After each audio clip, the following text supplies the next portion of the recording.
Welcome to the Guru classes. जो refrigeration and air conditioning हमारा आज सेकंड लेक्चर है और इसमें हम पढ़ेंगे आइडियल रेफ्रिजरेशन साइकिल के बारे में।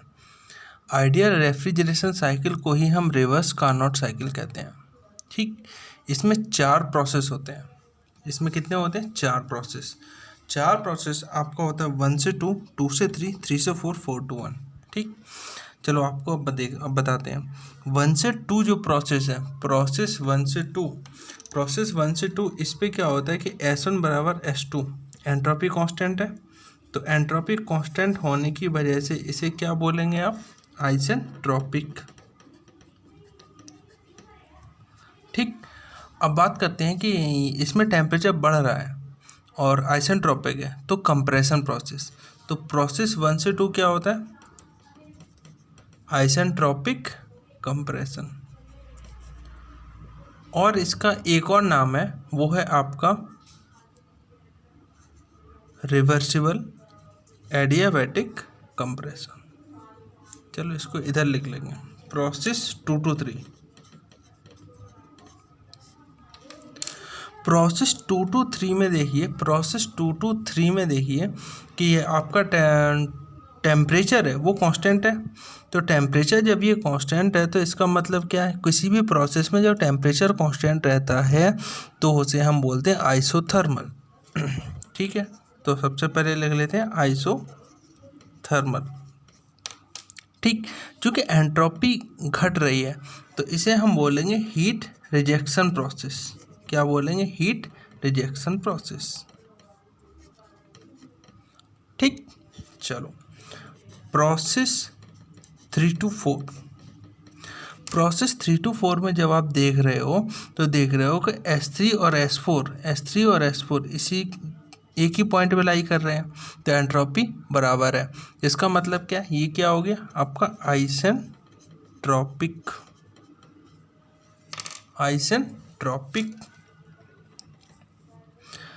अब ये क्या है? टेम्परेचर डाउन हो रहा है तो उसे बोल देंगे एक्सपेंशन, आइसेंट्रोपिक एक्सपेंशन।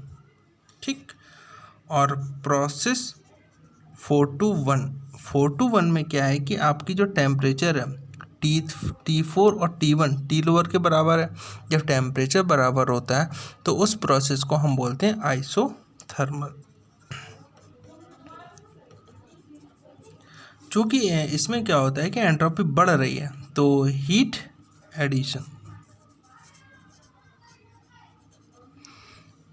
ठीक, अब आप क्या है जो बुक में पढ़ोगे वो क्या लिखा होगा? आइसेंट्रोपिक एक्सपेंशन को लिखा होगा रिवर्सिबल एडियाबैटिक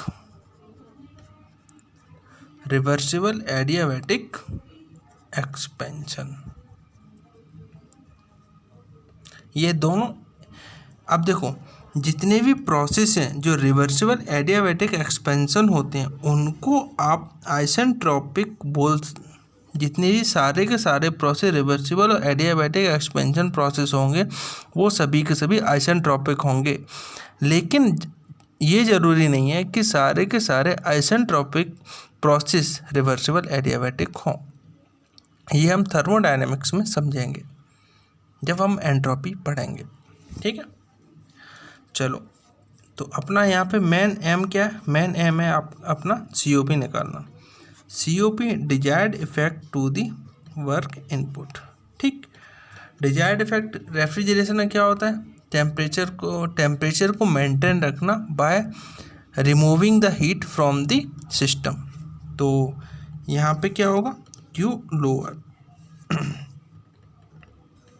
डिवाइस बना लेते हैं रेफ्रिजरेटर का। ठीक है, यहाँ पे ये टेम्परेचर मेंटेन रखना QL QH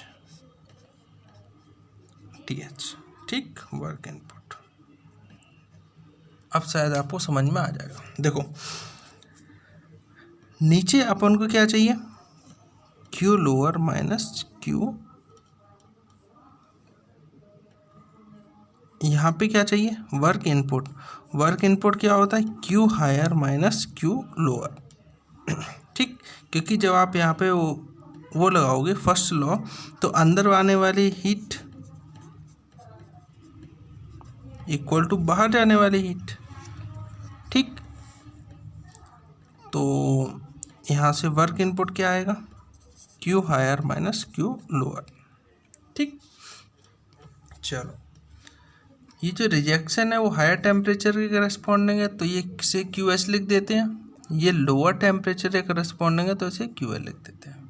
ठीक है, अब देखो प्रोसेस 4 to 1 देखो ध्यान से, कुछ ऐसा है, बहुत सिंपल है, हवा बना रखा है बस। 4 to 1, इसके करस्पॉन्डिंग एंट्रोपी 1, इसके करस्पॉन्डिंग एंट्रोपी 4। तो ये यहाँ पे हीट बोल रहा है, अपन को क्या चाहिए, हीट। तो हीट अपन को पता है जो टी एस कर्व का जो एरिया होता है किसी भी प्रोसेस का वो हीट होता है। तो क्यू लोअर क्या आ जाएगा, टी एल, इसके करस्पॉन्डिंग टेम्परेचर, ये वाला एरिया अपन को चाहिए। तो ये डिस्टेंस, ये वाली जो डिस्टेंस इनटू ये वाली डिस्टेंस, तो T lower S1 minus S4, correct.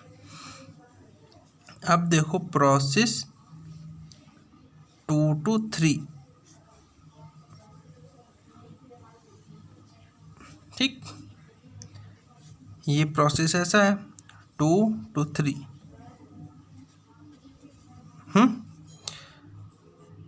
तो इसके करस्पॉन्डिंग S2, चूँकि S2 S1 के बराबर है और S3 S4 के बराबर है। ठीक, ये हायर है, तो इसका एरिया निकाल लो, नीचे तक का एरिया।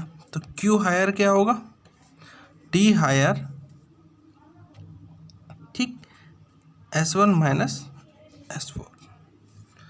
अब ये वाली जो वैल्यू है वो इसमें रख दो।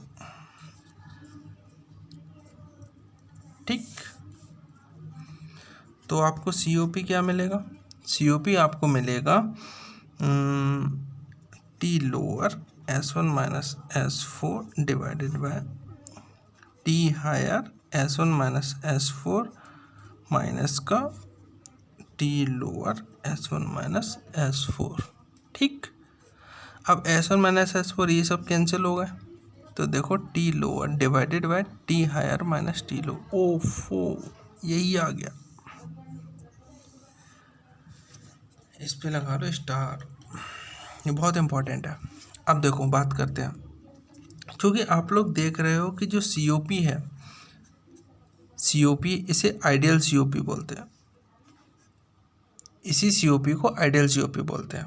ठीक, अब देख रहे हो कि जो आइडियल COP है इसमें केवल टेम्परेचर लिमिट आ रहे हैं, या केवल और केवल इसमें COP है वो केवल टेम्परेचर का फंक्शन है, और इसे कह सकते हैं कि ये सोर्स और सिंक का टेम्परेचर ही है, और इस पे केवल इसी पे डिपेंड कर रहा है, ना कि डिफरेंट रेफ्रिजरेंट और वर्किंग फ्लूइड पर।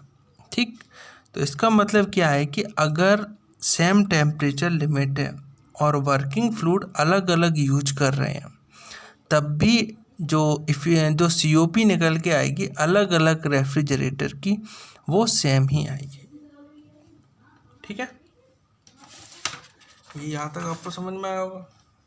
तो ये कह सकते हैं कि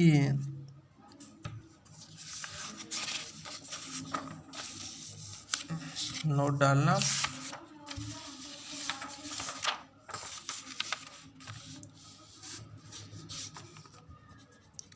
डालना, बहुत इम्पोर्टेंट। ठीक है, लिखना। अब यहाँ से कंक्लूजन क्या निकल के आया, रिवर्स कार्नोट COP फंक्शन किसका है, टेम्परेचर लिमिट्स ओनली। ठीक, चलो ये आपको पता चला। अब बात करते हैं, अगर मान लो n नंबर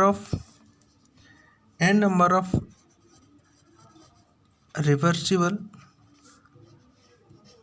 रेफ्रिजरेटर है और operating between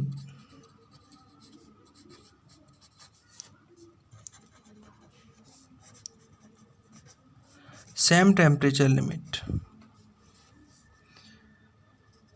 n number of reversible refrigerator है operative between same temperature limit with different working fluid, then COP will be same for all refrigerator.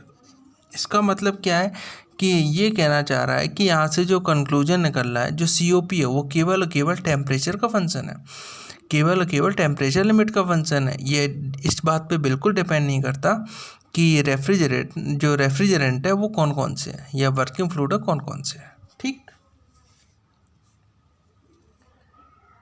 चलो इसके बाद अपन जो आगे अपन पढ़ेंगे यूनिट ऑफ रेफ्रिजरेशन अगले लेक्चर में।